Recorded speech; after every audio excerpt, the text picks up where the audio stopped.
का वोटर है तो ये जानकारी उनके लिए बहुत बहुत जरूरी है। चुनाव आयोग ने सिर नाम का एक नया अभियान शुरू किया है जो सीधे तौर पर वोट देने के अधिकार से जुड़ा हुआ है। चलिए इसे जरा समझते हैं। देखिए, यह अभियान 2 फेज में होगा। पहला फेज 4 नवंबर 2025 से शुरू होगा, जिसमें बूथ लेवल ऑफिसर्स यानी बीएलओज घर घर आकर वोटर्स की जानकारी को वेरीफाई करेंगे। अब इस पूरी प्रक्रिया का जो आधार है वो बहुत सरल है। 2025 की जो वोटर लिस्ट है उसकी तुलना सीधे सीधे साल 2002 की लिस्ट से की जाएगी और इसी तुलना के आधार पर हर वोटर को ए से लेकर एफ तक 6 अलग अलग कैटेगरीज में बांटा जाएगा। मतलब 2002 की वो लिस्ट ही एक तरह से सब कुछ तय करने वाली है। तो सवाल ये उठता है कि किसी को कौन सी कैटेगरी मिलेगी। इसके लिए 2 मुख्य चीजें देखी जाएंगी। पहली, वोटर की उम्र, और दूसरी, 2002 की वोटर लिस्ट में उनके परिवार का नाम है या नहीं।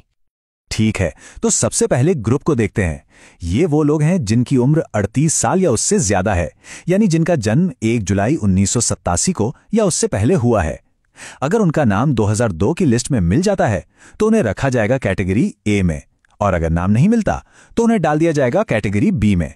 एकदम सीधा सा हिसाब है। अच्छा, अब आते हैं दूसरे एज ग्रुप पर। यह है 22 से 38 साल के वोटर्स, जिनका जन्म 2 जुलाई 1987 से 2 दिसंबर 2004 के बीच हुआ है। अगर इनके माता या पिता दोनों में से किसी एक का भी नाम 2002 की सूची में है तो उन्हें मिलेगी कैटेगरी सी।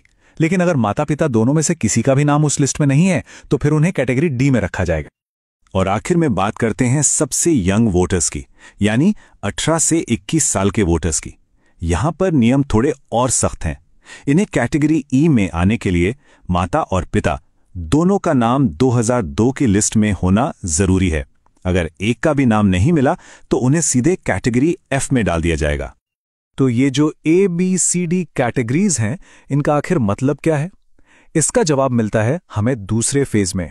आपकी कैटेगरी ही ये तय करेगी कि आपको अपना वोट देने का अधिकार बनाए रखने के लिए कौन से और कितने डॉक्यूमेंट्स जमा करने पड़ेंगे, और कुछ मामलों में अपना वोट देने का अधिकार बचाने के लिए इतने डॉक्यूमेंट्स तक देने पड़ सकते हैं। चलिए इस टेबल को जरा ध्यान से समझते हैं। अगर कोई कैटेगरी ए में है तो बहुत बढ़िया, उन्हें कोई प्रूफ नहीं देना होगा। बी, सी और ई कैटेगरी के लोगों को सिर्फ अपना एक प्रूफ देना होगा। लेकिन कैटेगरी डी वालों को अपना और अपने माता या पिता में से किसी एक का यानी कुल 2 प्रूफ देने होंगे। और सबसे ज्यादा कैटेगरी एफ वालों को अपना और अपने माता पिता दोनों का मतलब कुल 3 प्रूफ पेश करने होंगे। और सबसे जरूरी बात, अगर ये प्रूफ नहीं दिए जा सके तो मतदाता सूची से नाम हटने का पूरा खतरा है। तो अब सबसे बड़ा सवाल, आखिर किया क्या जाए? घबराने की जरूरत बिल्कुल नहीं है। कुछ बहुत आसान कदम हैं जो अभी से उठाए जा सकते हैं ताकि आगे चलकर कोई भी परेशानी ना हो। तो सवाल यह है कि पहले फेज की तैयारी के लिए हम अभी से राइट नाउ क्या कर सकते हैं? देखिए, हमारा लक्ष्य होना चाहिए कि हम सबसे आसान कैटेगरीज ए, सी और ई में आ जाएं। इसके लिए क्या करना होगा? जिनकी उम्र 41 साल से ज्यादा है वो 2002 की लिस्ट से अपना नाम, भाग संख्या और क्रम संख्या ढूंढकर अपने बीएलओ को दे दें। जो 21 से 38 साल के हैं वो अपने माता या पिता में से किसी एक की 2002 की लिस्ट की जानकारी अपने बीएलओ को दे दें। और जो 18 से 21 साल की युवा वोटर हैं वो अपने माता और पिता दोनों की 2002 की जानकारी निकालकर अपने बीएलओ को दे दें। एक बात याद रखिए, अभी से ये थोड़ी सी मेहनत करने का फायदा बहुत बड़ा है।